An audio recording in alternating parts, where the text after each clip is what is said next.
Hi, my name's Lindsey from Speechy Things. I'm really excited to be here again with the SLT scrapbook for the big EI event. Thank you so much for hosting.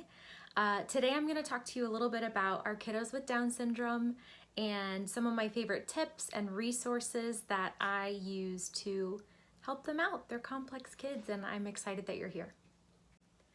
The first thing I want to address is the fact that there is just not that much research out there on this population of children, especially the younger ones, and they're also different. We all know that they seem to be delayed in development compared to their typically developing peers, but there's really no good milestone charts. There aren't that many assessments, normed for children with this diagnosis, and that makes things really tricky. So I wanted to share this study with you that gives us a little bit of an insight as to what kind of milestones we might look for.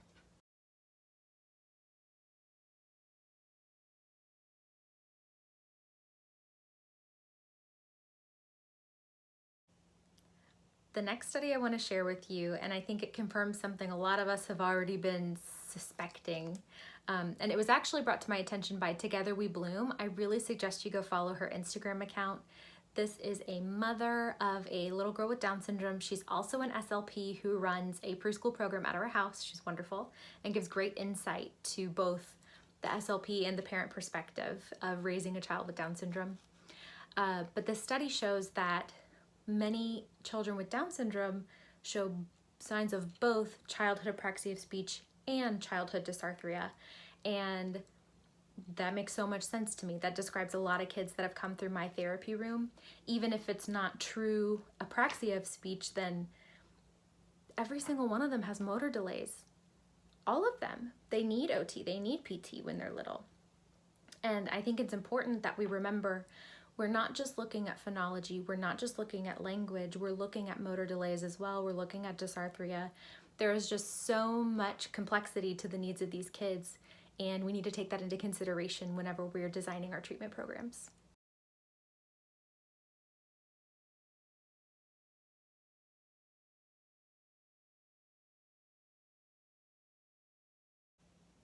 That brings me to the value of total communication and early intervention.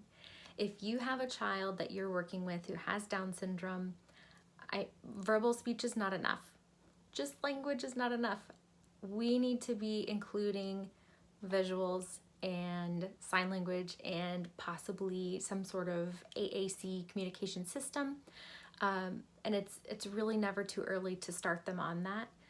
Don't shy away from it. Explain the value to families and give them confidence knowing that you're not giving up on verbal speech.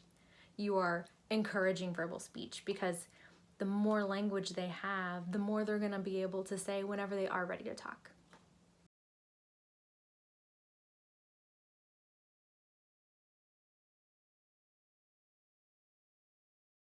That brings me to my next point, something that's crucial to remember when working with kids with Down syndrome. They are at higher risk for middle ear disease and hearing loss. That means not only do we want them checked at infancy, we want them checked every 4 to 6 months after that. And hopefully this is something that's already on the parents' radar because they have a great pediatrician, but we're often sort of on the front lines with these kids, so don't be afraid to make those referrals. Parents may swear up and down they can hear, but you just never know what decibels they could be missing. I'm going to share a great image with you next that would be awesome to share with families to kind of help them get the importance of this.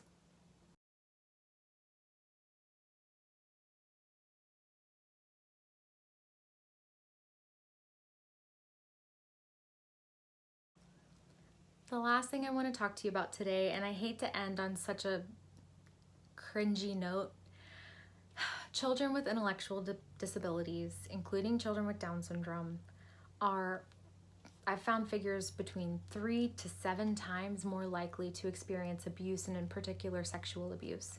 So this means that because we work so closely with these children, with these families, we need to keep our eyes wide open for signs of any kind of physical or behavioral changes.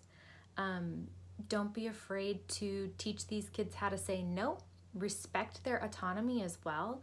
I know that kids with Down syndrome can be set in their ways, maybe a little bit hard to convince that you're super fun and they should do what you think they should do. And I'll talk to you a little bit more. I'll share some resources on my Instagram page of some activities that I've found successful, but I think it's important to remember, especially if we're doing anything where we're coming close to their bodies, if they're showing us no, if they're telling us no, that we listen. No isn't no forever, especially whenever we know we're doing something that's safe for them. But we want to teach them the difference between an adult respecting their autonomy and not. We want to teach them, even from a young age, what kind of interactions are okay from a family member versus a friend versus a teacher. And we just want to help create that kind of confidence and awareness in them. And meanwhile, obviously, we're working on all the speech and language that hopefully they could use to tell us if something's wrong someday. But as early interventionists, it starts with us. So again, I hate bringing it up because it makes me so sad to think about, but it's so important.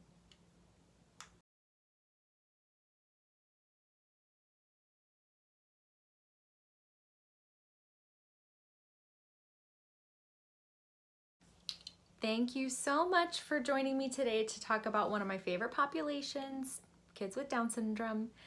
There is just nothing like, I know they're not always happy, but when they are, they just light up the room. They make me so happy. I love those kids. So if you're ever wanting therapy ideas or something a little bit more lighthearted, you're welcome to come find me on Instagram over at Speechy Things. And I just appreciate you being here, and I hope you were able to pick up something useful. Have a good day.